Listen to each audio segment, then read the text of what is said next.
I've been traveling non-stop for 3 years, and that's the truth that nobody gonna tell you. Hi my dear friends, my name is Maria. I might say that I'm one of the leading travel influencers in the world. I have over 1.1 million followers on Instagram, and I've visited 49 states, over 80 countries, and I've spent 3 whole years traveling non-stop, literally, without having any home, without having any storage, and without having any base to come back. So that was a very interesting experience, I guess a very unique one, and I'm gonna share everything that is behind the scenes, you know, because everyone opens my Instagram and they see all these beautiful photos. They see me staying at Four Seasons or the Ritz-Carlton or all those amazing properties where one night costs over $2,000 or $3,000. We started traveling many years ago, and I started doing this as my full-time career and full-time job. Oh my gosh, that was almost 10 years ago. So I was 18 and I've been an influencer for the past 15 years. Now I'm 29. I'm always forgetting my age, but I don't know why. I'm always thinking that I'm 1 year younger than I am. We also create content for different hotels and restaurants and companies and brands, and they sometimes use these photos on like magazine covers and websites and newsletters and all that stuff. So we're doing basically all kinds of marketing. I'm usually traveling just with my mom because she's my photographer. We drove 124,000 miles during just 3 years, and I'm the only driver, so my mom doesn't drive. So that was just me, and that was so fun when we arrived at rest stop, you know, where all the truck drivers are and they are relaxing, and then it's me. I'm just like getting out of the car and I've been like with these black circles under my eyes, and I'm like, hey. So yeah, that was also fun. And nobody mentions that after driving 12 hours, we arrive at the hotel and I need to film a room tour, a hotel tour, and also we need to take some photos of the restaurant, and sometimes the hotels also plan some activities for us. So we were either like horse riding and then like wine tasting and then also dinner and then stargazing. And that's exactly what I needed after 12 hours drive, stargazing. So when we just started traveling, as I've mentioned, that was 10 years ago, that was just, you know, 2 or 3 trips a year, just like all normal people do, I guess. But when we moved to the US 3 years ago, we arrived here just with 2 suitcases, ended in San Francisco, and we checked the prices for all the apartments there, and it turned out that everything is super expensive, and we realized that we couldn't afford it. So, and it was more convenient for us, and like it made more sense just to buy a car and start traveling around the US by car. So that's why our trip began in San Francisco. It was our like pit stop. We usually came back there once a year because we had a few friends there. And so usually we were just driving, visiting all the states on our way, first visiting all the southern states, then visiting all the northern states, and like making these huge circles. And we were bringing everything we had with us in our car. So we brought all our skis, we brought our swimsuits and all the clothes that I need for photos, all the camera equipment, everything. And we moved from place to place every 2-3 days. So usually when visiting every state on our way, we were trying to visit as many museums as possible, and also hike in all national parks because we really love being outdoors, and my mom is also very active. So we were doing our best to, like, you know, try it all, to eat in all the restaurants and to experience everything that the US has to offer, and that's really a lot because it seems like the US is a country where all the countries are combined. You can find the ocean here and like the desert and mountains and everything. Well, you know better than me, but that's amazing because you can just, you know, today you can be in the mountains and tomorrow you're gonna be by the ocean, and that's wonderful. I know that all this sounds fascinating, but actually nobody understands that, for instance, when you don't have a proper home, you don't have a place where you can wash your clothes or like, change your things and leave like winter clothes, take your summer clothes, or at least relax a bit. So it was a normal thing for us just to relax on our way when we're driving from one place to another, 10 or 12 years a day sometimes, just being on a highway. And instead of reading, we started listening to different audiobooks. While driving all around the US, we studied psychology, literature, physics, a bit of history, and some other subjects. And it seems like I started being really knowledgeable in so many areas. On top of that, we visited all the museums. So for instance, we were listening to those art courses about the history of art, and at the same time visiting all the best museums here, like in DC or in New York, and then seeing those very pictures that we've heard about in our lectures, and then we see them with our own eyes. So that was very, like, mind-blowing, and so that's the best part about all of this. So I guess we started with pros. But there are a few cons. First of all, you're really lonely. If you travel non-stop like that, you can't have real friends, because all of them are somewhere, you just leave them and you move further. Then you find new friends, or like you meet someone, you maybe like them, but then you leave and you have to drive to your next destination. And that constantly happens. So basically you just have yourself, and that's it.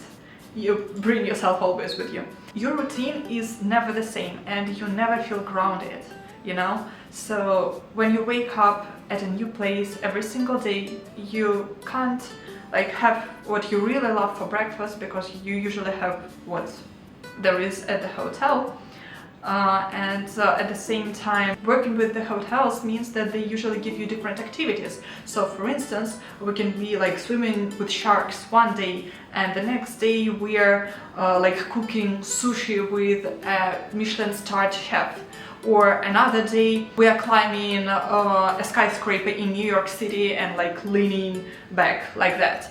Or like flying a helicopter, or bungee jumping, or something else. And you do all these exciting things every single day. So you become that used to it that at some point you need it. Like returning to your normal routine, which you miss. So it is something that you would like to have in your life. But when you do come to your routine, you realize that it is not enough. So you need like to feel that empty place that's expanded inside yourself while leading such lifestyle. You should realize that when you travel full-time, 365 non-stop, you need to lose a big part of yourself, but you will find a new one. So you have to say goodbye to your home, to your family, to your friends, because they just don't connect with you after all of this, because you have different interests. For us, one of the things that really helped us and that made our life more interesting and less lonely when traveling and being on the road non-stop was that we started watching Oscars and all the movies that have ever been nominated for Oscars, because sometimes there are amazing movies that were just nominated for script or like for editing, but nevertheless those are sometimes even much better than the best movie. So this is the most interesting part when you do this chronologically. So we started from like 2023, and then we were moving backwards, and right now we're watching 2006. And that's interesting because you can see how the cinematography changed, and we also started learning more about the movies, and you start noticing all those using, and you have now your favorite ones. So that's also very interesting, especially when you then travel to LA and you can visit Hollywood studios and you can visit the movie museum and all that stuff. Even when you just follow someone on Instagram, you don't know what other real problems they are facing. Like sometimes we had problems on the road. Sometimes it was just dangerous because we went for a walk somewhere at 10 or 11 p.m. and it turned out that this place was dangerous, but we didn't even know about that. Or sometimes it turned out that for some reason we are homeless and we have nothing booked, and that it's also another issue.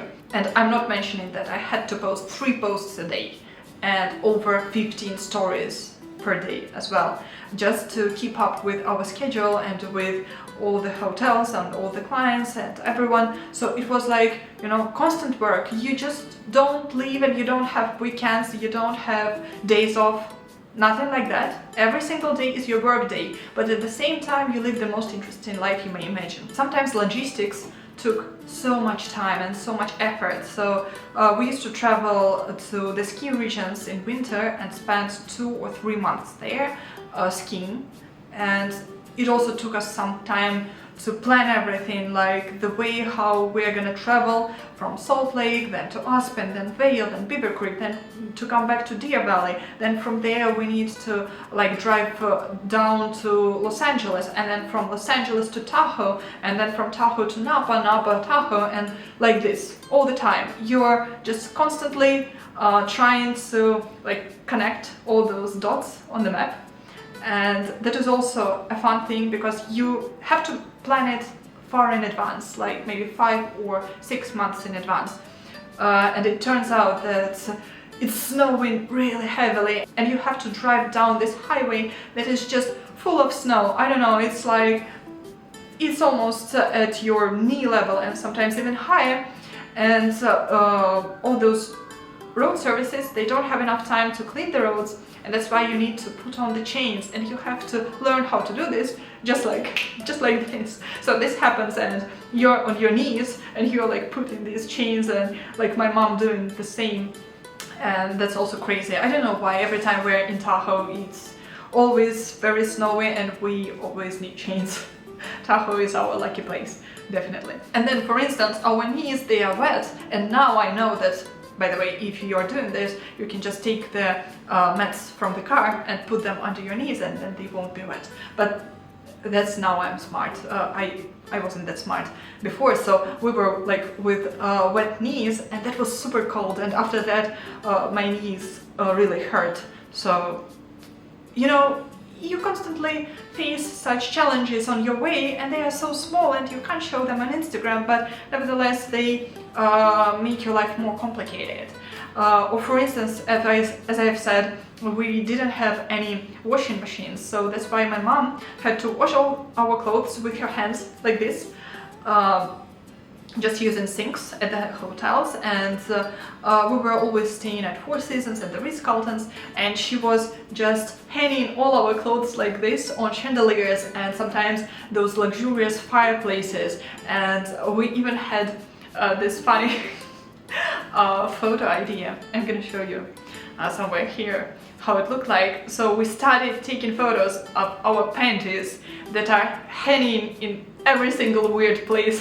Another thing that nobody mentions is that relationships are impossible if you travel like this. I had to settle down here in Hawaii, and since then we live here. I continue traveling, but definitely not that often. So now I have a proper apartment and like my dog. Hi. Someone needs my attention.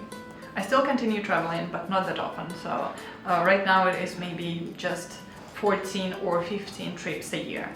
I still have to fly back and forth. Now I'm doing this from Hawaii, and it takes some time and effort because it's very tiring, and the flights sometimes are really expensive. But the worst part is that you have to fly minimum 6 hours one direction. So, and last but not least is travel burnout. It is real. So this means that you arrive at a beautiful place and you don't get this wow effect anymore. You're just like, well, okay. I realized that I have this thing when we visited Niagara Falls, and we took this boat ride, and you know, with my eyes I see that it is stunning and it is gorgeous and it's nothing like I've seen before, but I'm like, okay, I have to drive another 6 hours back now.